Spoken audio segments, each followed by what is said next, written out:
नमस्कार दोस्तों, मैं गजेंद्र साहू आप सभी का स्वागत करता हूं बघेल ट्यूटोरियल की इस ऑनलाइन ई एजुकेशन प्लेटफॉर्म पर। आज की इस वीडियो पे हम लोग देखेंगे T20 सीरीज़ का दूसरा वीडियो। ठीक है, इस पे हम लोग आज जीएस के महत्वपूर्ण 20 क्वेश्चन पर चर्चा करेंगे। इससे पहले वाले वीडियो पे हमने जनजाति से संबंधित महत्वपूर्ण 20 बहुविकल्पी प्रश्न पर चर्चा किए थे। आज की इस वीडियो पे जीएस के क्वेश्चन पर हम लोग चर्चा करेंगे। ठीक है, जो आगामी जितने भी एग्जाम होने वाले उसके लिए बहुत महत्वपूर्ण साबित होंगे।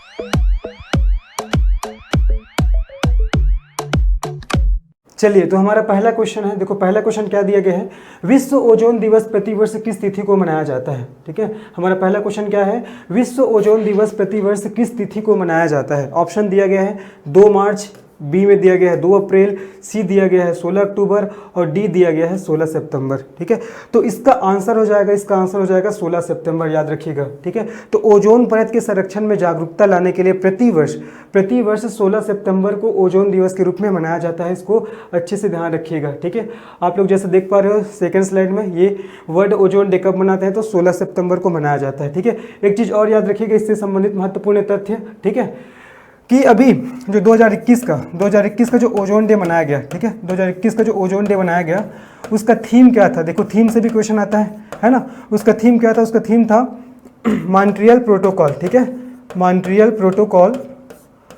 प्रोटोकॉल, याद रखिएगा इसको। ठीक है, कीपिंग अस, ठीक है, keeping us, Montreal Protocol keeping us our food and medicine cool. ठीक है, मेडिसिन कूल, याद रखिएगा।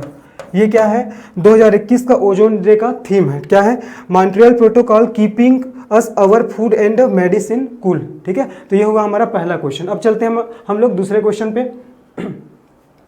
दूसरा क्वेश्चन है, देखो, निम्न में से किस वर्ग के जंतु समतापी होते हैं। समतापी कहने का तात्पर्य है आइसोथर्मल। ठीक है, समतापी कहने का तात्पर्य क्या हो जाएगा, आइसोथर्मल। तो निम्न में से किस वर्ग के जंतु समतापी होते हैं। ऑप्शन दिया गया है ए मत्स्य, बी दिया गया है सरीसृप, सी दिया गया है उभयचर और डी दिया गया है पक्षी। ठीक है, तो इसका करेक्ट आंसर हो जाएगा डी पक्षी। याद रखिएगा, जो पक्षी वर्ग के जो जंतु है ना वो सब क्या होते हैं, समतापी होते हैं। कहने का तात्पर्य उसके जो शरीर का जो तापमान है वो क्या होता है, समान होता है। तो इस क्वेश्चन का आंसर क्या हो जाएगा, पक्षी। क्या हो जाएगा, पक्षी। ठीक है, देख लेते हैं फिर से। ये देख लीजिए, आप लोग देख रहे हो इस स्लाइड से कि पक्षी वर्ग के जंतु समतापी होते हैं और मत्स्य, उभयचर एवं सरीसृप वर्ग के जंतु हैं वो असमतापी होते हैं। ठीक है, तो इसका आंसर हो जाएगा पक्षी वर्ग। इसके बाद चलते हैं तीसरा क्वेश्चन पे।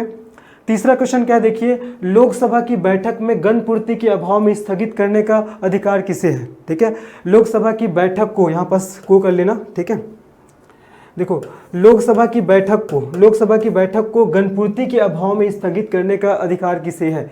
ऑप्शन दिया गया है, ए है राष्ट्रपति, बी है लोकसभा अध्यक्ष, सी है संसदीय कार्य मंत्री और डी है इनमें से कोई नहीं। ठीक है, तो इसका आंसर आ जाएगा हमारा लोकसभा अध्यक्ष। ठीक है, लोकसभा अध्यक्ष को अधिकार है कि अगर गणपूर्ति पर्याप्त मात्रा में नहीं है लोकसभा में तो वो उस बैठक को स्थगित कर सकता है। ठीक है, उस बैठक को स्थगित कर सकता है।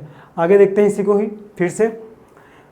देख रहे हो आप लोग स्लाइड से, अभी ओम बिरला जो अभी वर्तमान में 17वें क्रम के लोकसभा अध्यक्ष हैं। ठीक है, और यहाँ पर लिखा गया कि लोकसभा अध्यक्ष का प्राथमिक कार्य सदन की कार्यवाही व संचालन के लिए नियम तथा विधि का निर्वहन करना है। वह गणपूर्ति के अभाव में सदन की कार्यवाही को स्थगित कर सकता है। इसको याद रखिएगा। ठीक है, गणपूर्ति के अभाव में सदन की कार्यवाही को स्थगित कर सकता है। ठीक है, तो ये हुआ हमारा तीसरा क्वेश्चन। अब हम लोग नेक्स्ट क्वेश्चन में चलते हैं हमारा। ठीक है, नेक्स्ट क्वेश्चन क्या है, देखिए, ये अपने विरोधियों के प्रति किसने लौह एवं रक्त की नीति का पालन किया था। ठीक है, अपने विरोधियों के प्रति किसने लौह एवं रक्त की नीति का पालन किया था। ये इंडियन हिस्ट्री का क्वेश्चन है, बहुत इंपॉर्टेंट क्वेश्चन है, बार बार पूछा गया है।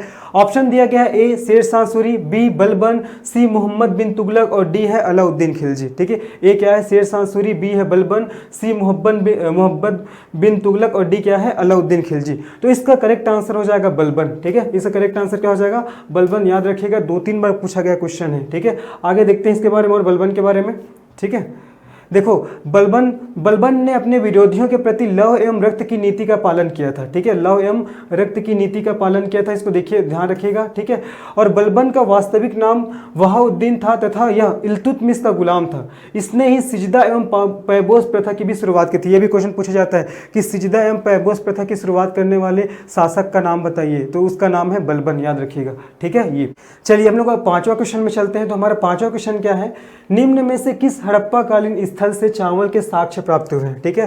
निम्न में से किस हड़प्पा कालीन स्थल से चावल के साक्ष्य प्राप्त हुए हैं, ठीक है। यहाँ पर इसको साक्ष्य कर लीजिएगा जी, साक्ष्य प्राप्त हुए हैं, ठीक है, साक्ष्य प्राप्त हुए हैं। ऑप्शन दिया गया है ए बनावली, बी दिया गया है लोथल, सी दिया गया है कालीबंगा और डी दिया गया है चन्हूदड़ो, ठीक है। तो इस ऑप्शन के अकॉर्डिंग इसका आंसर हो जाएगा लोथल। क्या हो जाएगा इसका आंसर, लोथल, याद रखिएगा, ठीक है। तो लोथल क्या है, लोथल, ठीक है, लोथल, ठीक है। लोथल क्या है, हड़प्पा कालीन स्थल है, ठीक है, हड़प्पा कालीन स्थल है, हड़प्पा कालीन स्थल है, स्थल है। इस लोथल की खोज किसने किया था, ये भी क्वेश्चन पूछा गया कि लोथल की खोज किसने किया था, तो इसको याद रखिएगा रंगनाथ राव, ठीक है, रंगनाथ राव ने लोथल की खोज किया था, ठीक है। और ये लोथल है किस नदी के तट पर स्थित है या व्यवस्थित है, तो लोथल है वो भोगवा नदी के तट पर व्यवस्थित है, ठीक है, भोगवा नदी के तट पर व्यवस्थित है। और ये जो हड़प्पाकालीन सभ्यता का, सिंधु घाटी सभ्यता का एक महत्वपूर्ण बंदरगाह भी था लोथल, तो इसको याद रखिएगा, ठीक है। और एक चीज़ और, जो चावल के साक्ष्य केवल लोथल से प्राप्त नहीं हुए, एक और जगह है रंगपुर, ठीक है, रंगपुर। तो लोथल और रंगपुर, लोथल एवं रंगपुर दोनों जगहों से, ठीक है, लोथल एवं रंगपुर दोनों जगहों से क्या है, चावल के साक्ष्य प्राप्त हुए हैं, ठीक है। ये हो गया। तो पांचवा का हमारा आंसर हो जाएगा लोथल, ठीक है। उसके बाद छठवा क्वेश्चन में चलते हैं। देखिए ये लोथल है, गुजरात, ठीक है, यहाँ पास लोथल है ये, ठीक है, ये गुजरात पे है, ठीक है, जस्ट समुद्र के किनारे है, इसलिए ये बहुत बंदरगाह के रूप में प्रसिद्ध था, याद रखिएगा, सिंधु घाटी सभ्यता में। अब उसके बाद हम लोग नेक्स्ट क्वेश्चन पे चलते हैं। देखो छठवां क्वेश्चन क्या है, छठवां क्वेश्चन हमारा, जैन धर्म के दूसरे तीर्थंकर कौन थे, ठीक है, जैन धर्म के दूसरे तीर्थंकर कौन थे। ऑप्शन दिया गया है ए ऋषभदेव, बी सुमतिनाथ, सी अजितनाथ और डी है संभवनाथ, ठीक है। क्या क्या ऑप्शन है वो फिर से पढ़ ले रहा हूँ, ऋषभदेव, सुमतिनाथ, अजितनाथ और संभवनाथ, ठीक है। तो इसका आंसर हो जाएगा अजितनाथ, ठीक है। दूसरे तीर्थंकर पूछा जा रहा है ना, तो जैन धर्म के दूसरे तीर्थंकर कौन थे, तो अजितनाथ थे। कौन थे, अजितनाथ। और इसका जो प्रतीक चिन्ह क्या था, तो इसका प्रतीक चिन्ह था हाथी। आप लोग को याद रखना है क्योंकि प्रतीक चिन्ह से भी क्वेश्चन पूछा जाता है। आप सभी को पता है कि उत्तर वैदिक काल के बाद समाज में बहुत सारे आडंबर फैल गए थे, महिलाओं का सम्मान नहीं किया जाता था, तो उन सबको दूर करने के लिए दो नए नास्तिक संप्रदाय का जन्म हुआ था, बौद्ध धर्म और जैन धर्म, ठीक है। जिसमें से जैन धर्म के संस्थापक हुए ऋषभदेव जी, और जैन धर्म में टोटल 24 तीर्थंकर हुए, ठीक है। 24 तीर्थंकर में प्रथम थे ऋषभदेव जी, जिसका प्रतीक चिन्ह था सांड। 23वें थे पार्श्वनाथ और 24वें थे महावीर स्वामी, ठीक है। तो हमारा ये क्वेश्चन में पूछा गया कि जैन धर्म के दूसरे तीर्थंकर कौन थे, तो दूसरे थे अजितनाथ। और इसका प्रतीक चिन्ह क्या था, तो इसका प्रतीक चिन्ह था हाथी, इसको याद रखिएगा, ठीक है। चलो देखते हैं इसको फिर से। ये देखिए आप लोग, ठीक है, इन सभी ये इस स्लाइड में आप लोग को सभी 24 तीर्थंकर के बारे में बताया गया है, देख लीजिए, ठीक है। पहला है आदिनाथ, या इसी को बोलते हैं ऋषभदेव, जिसका जो वो प्रतीक चिन्ह क्या है, बैल या ऋषभ। दूसरा है अजितनाथ, इसी को एग्जाम में अभी क्वेश्चन में पूछा गया कि अजितनाथ मतलब दूसरे जैन तीर्थंकर कौन है, तो अजितनाथ जी, इसका जो प्रतीक चिन्ह क्या है, तो हाथी है। तीसरा संभवनाथ जी, इसका प्रतीक चिन्ह घोड़ा है। वैसे पूरा 24 जो तीर्थंकर उनका सभी का दिया गया है। और याद रखिएगा 23वें नंबर क्रम पर कौन है, तो पार्श्वनाथ जी, इसका प्रतीक चिन्ह सांप है। और 24वें क्रम पर कौन है, तो महावीर स्वामी, इसका प्रतीक चिन्ह क्या है, तो सिंह है, इसको याद रखिएगा, ठीक है। अब चलिए हम लोग नेक्स्ट क्वेश्चन में चलते हैं। इसके बाद देखो 7वां क्वेश्चन क्या है, किरातार्जुनियम की रचयिता निम्नलिखित में से कौन थे, ठीक है। बहुत महत्वपूर्ण साहित्य है ये किरातार्जुनियम, ठीक है। तो किरातार्जुनियम की रचयिता निम्नलिखित में से कौन थे, तो ऑप्शन है देखिए, ए में है दांडी, ठीक है, बी में है भवभूति, सी में है महेंद्र वर्मन और डी में है भारवी, ठीक है। तो इसका आंसर क्या हो जाएगा, इसका आंसर हो जाएगा भारवी। इसका आंसर क्या हो जाएगा, भारवी। बहुत इंपॉर्टेंट है, ये भी 2-3 बार पूछा गया क्वेश्चन है, ठीक है। तो याद रखिएगा किरातार्जुनियम के रचयिता कौन है, तो भारवी है, ठीक है। वैसे और याद रखना जैसे महेंद्र वर्मन, ठीक है, महेंद्र वर्मन की रचना का नाम है मत्तविलास प्रहसंग, ठीक है, मत्तविलास प्रहसंग महेंद्र वर्मन की रचना का नाम है।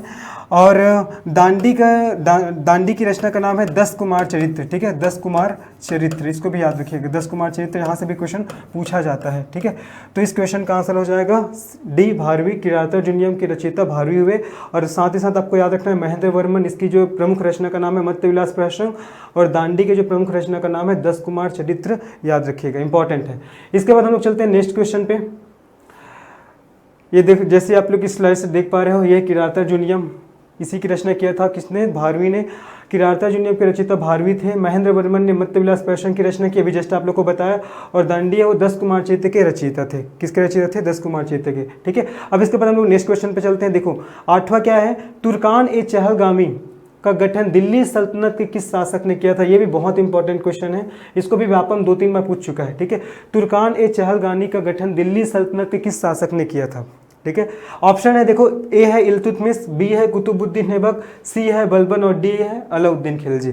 ठीक है, तो इसका करेक्ट आंसर हो जाएगा ए इल्तुतमिश, एक इल्तुतमिश। ठीक है, इल्तुतमिश के बारे में कुछ और फैक्ट जान लेते हैं जो इंपॉर्टेंट है, जिससे जहाँ से क्वेश्चन पूछा ही जाता है। ठीक है, तो इल्तुतमिश को गुलामों का गुलाम कहा जाता है। क्या कहा जाता है? गुलामों का गुलाम। ठीक है, गुलामों का गुलाम कहा जाता है इसे। ठीक है, और इल्तुतमिश को दिल्ली सल्तनत का वास्तविक संस्थापक माना जाता है। ठीक है, दिल्ली सल्तनत का, ठीक है, दिल्ली सल्तनत का वास्तविक संस्थापक। ठीक है, वास्तविक संस्थापक माना जाता है।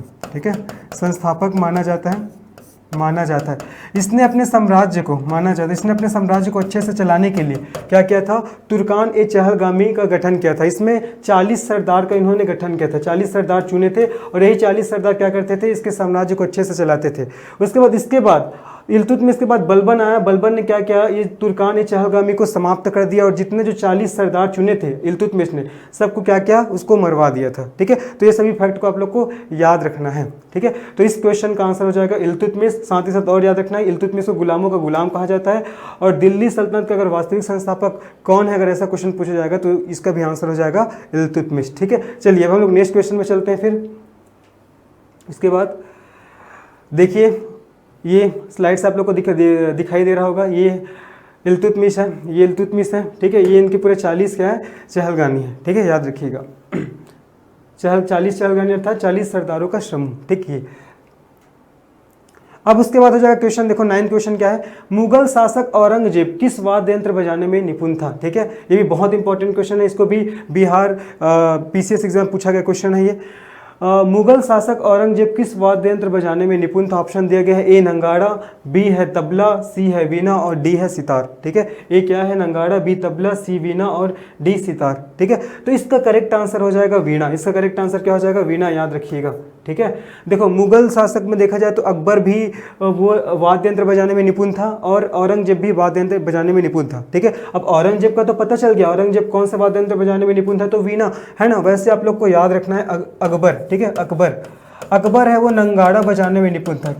कौन सा वाद्य यंत्र बजाने में निपुण था? तो नंगाड़ा वाद्य यंत्र बजाने में निपुण था। ठीक है, थोड़ा सा अगर डीप पढ़े तो जो वीणा है वो तंतु वाद्य यंत्र के अंतर्गत आता है और जो नंगाड़ा है वो औनद्य वाद्य यंत्र के अंतर्गत आता है। ठीक है, वाद्य यंत्र से भी क्वेश्चन पूछा जाता है, तो इसको भी ध्यान रखिएगा।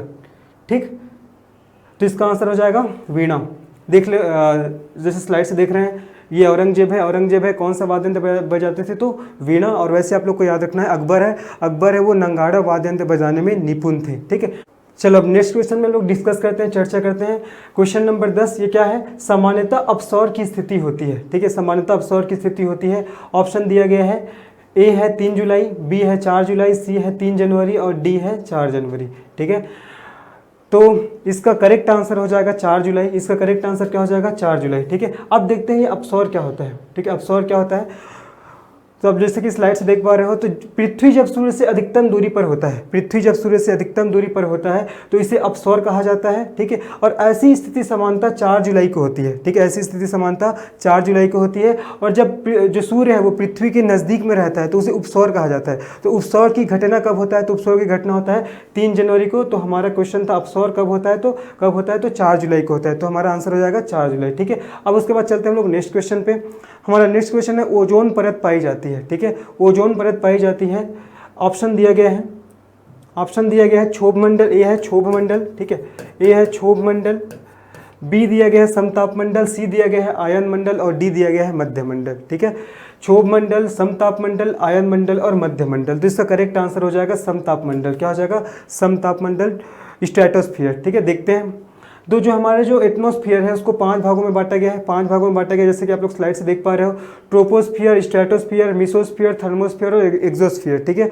अर्थात क्षोभ मंडल, समताप मंडल, मध्य मंडल, आयन मंडल और बहिर्मंडल, ठीक है। तो जो ओजोन परत होता है वो समताप मंडल में पाया जाता है। यही ओजोन परत है जो हमारे स्किन को हानिकारक जो पराबैंगनी रेज है उससे बचाता है, ठीक है। तो इसको याद रखिएगा। समताप मंडल है कौन से मंडल, मतलब ओजोन परत है कौन से मंडल में पाया जाता है, तो समताप मंडल में पाया जाता है, ठीक है। इसके बाद नेक्स्ट क्वेश्चन में चलते हैं।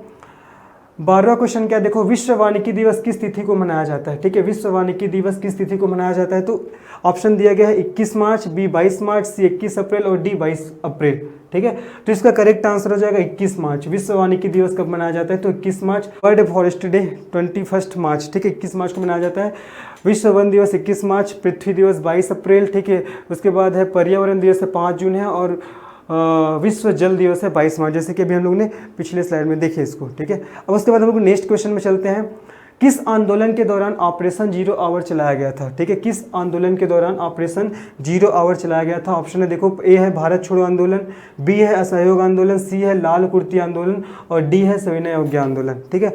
तो इसका करेक्ट आंसर हो जाएगा भारत छोड़ो आंदोलन, ठीक है। तो भारत छोड़ो आंदोलन के दौरान ऑपरेशन 0 आवर चलाया गया था। ये ऑपरेशन 0 आवर क्या था, तो रात्रि, ठीक है, रात्रि 12 बजे से 1 बजे के बीच, ठीक है, रात्रि 12 बजे से 1 बजे के बीच क्या किया गया था, जितने भी जो महत्वपूर्ण जो नेता हैं उनको गिरफ्तार कर लिया गया था, ठीक है। इसलिए इसको ऑपरेशन आवर कहा जाता है। तो भारत छोड़ो आंदोलन कब हुआ था, और 8 अगस्त, ठीक है, 8 अगस्त 1942, ठीक है। भारत छोड़ो आंदोलन कब किया गया था, तो 8 अगस्त 1942 को, ठीक है। तो किस आंदोलन के दौरान ऑपरेशन 0 आवर चलाया गया, तो भारत छोड़ो आंदोलन, इसको ध्यान रखिएगा, ठीक।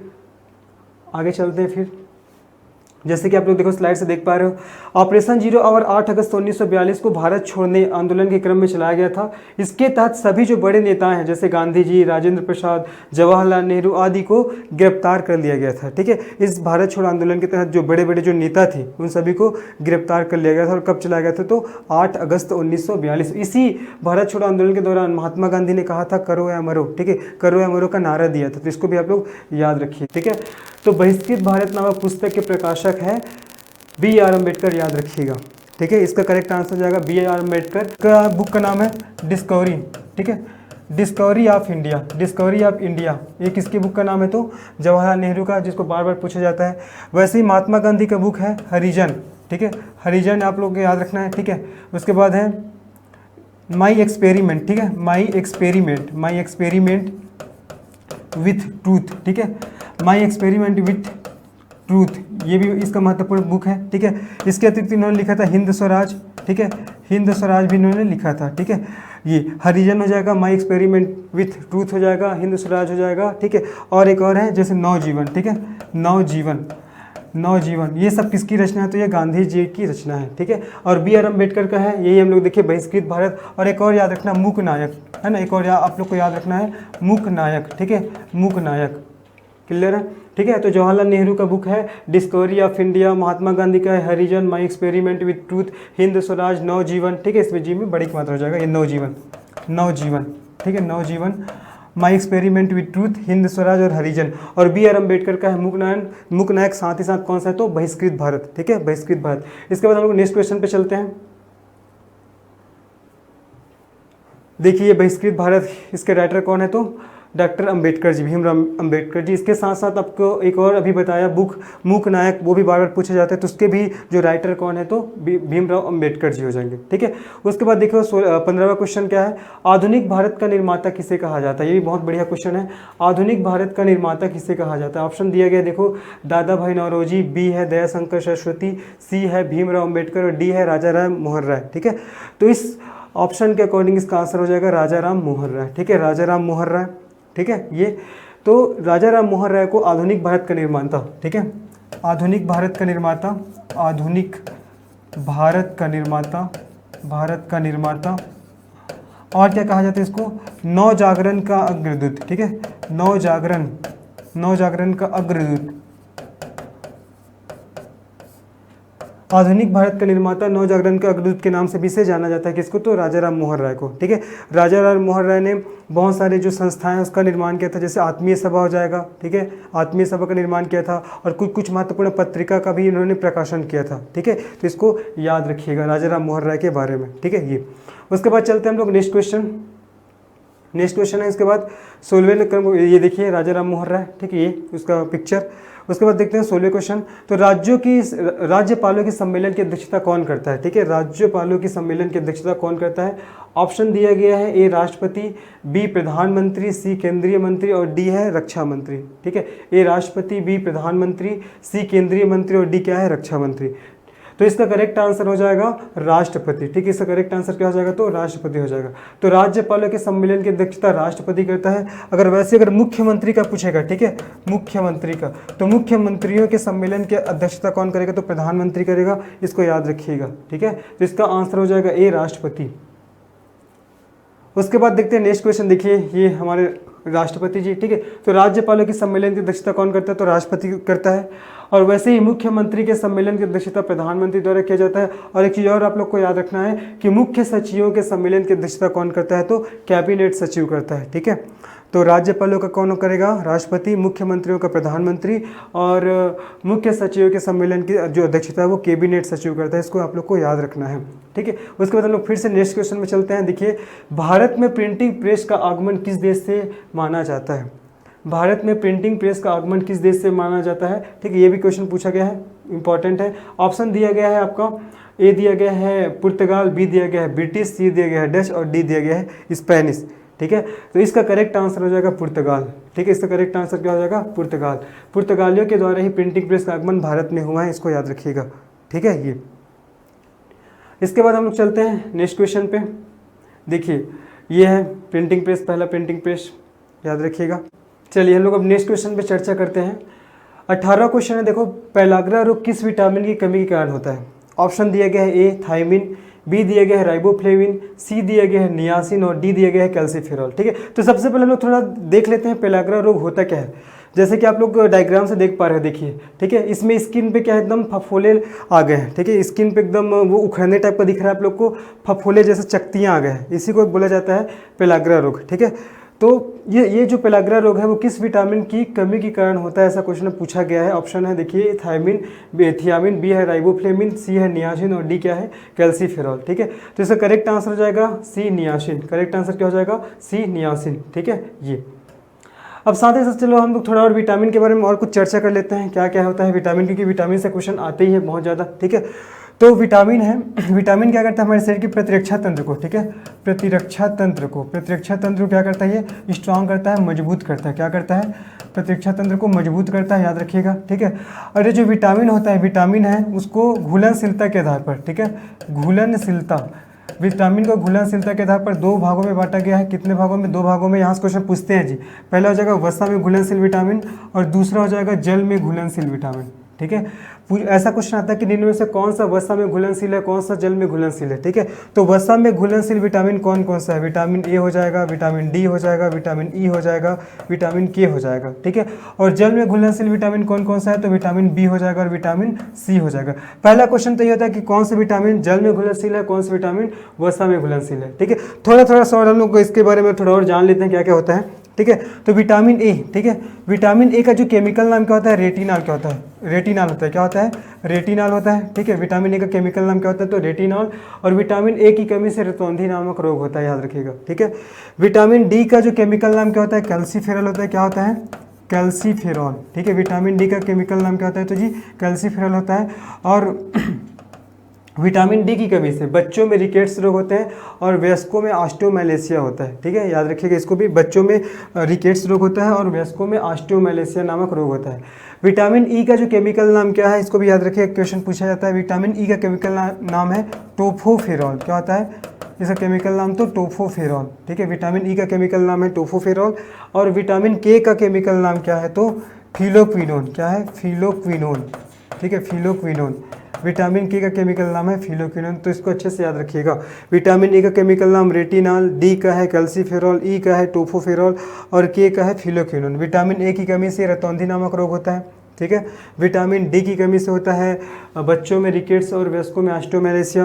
विटामिन ई की कमी से होता है स्किन से संबंधित जो रोग होता है और नपुंसकता आ जाता है, बांझपन आ जाता है विटामिन ई की कमी से, ठीक है। विटामिन के हमारे ब्लड के थक्का जमने के लिए बहुत जिम्मेदार होता है, याद रखिएगा, ठीक है।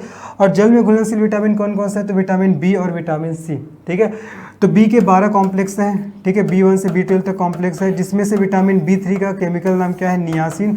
और इसी नियासिन की कमी से कौन सा रोग होता है, तो पैलेग्रा रोग होता है। और इसी पैलेग्रा रोग में जो स्किन पे दानेदार वो बन जाते हैं, फफोले बन जाते हैं, क्या बन जाते हैं, फफोले बन जाते हैं, ठीक है। तो ये हुआ हमारा 18वां क्वेश्चन। इसके बाद है 19वां क्वेश्चन, देखते हैं, ठीक है। 19वां क्वेश्चन क्या है, देखिए, निम्नलिखित में से कौन फिनाल एवं फॉर्मेल्डिहाइड का बहुलक है, ठीक है। निम्न में से कौन फिनाल एवं फॉर्मेल्डिहाइड का बहुलक है। ऑप्शन दिया गया, देखिए, टेफ्लॉन, बी ऑप्शन दिया गया पॉलीथीन, सी दिया गया है बेकेलाइट और डी दिया गया है नायलॉन, ठीक है।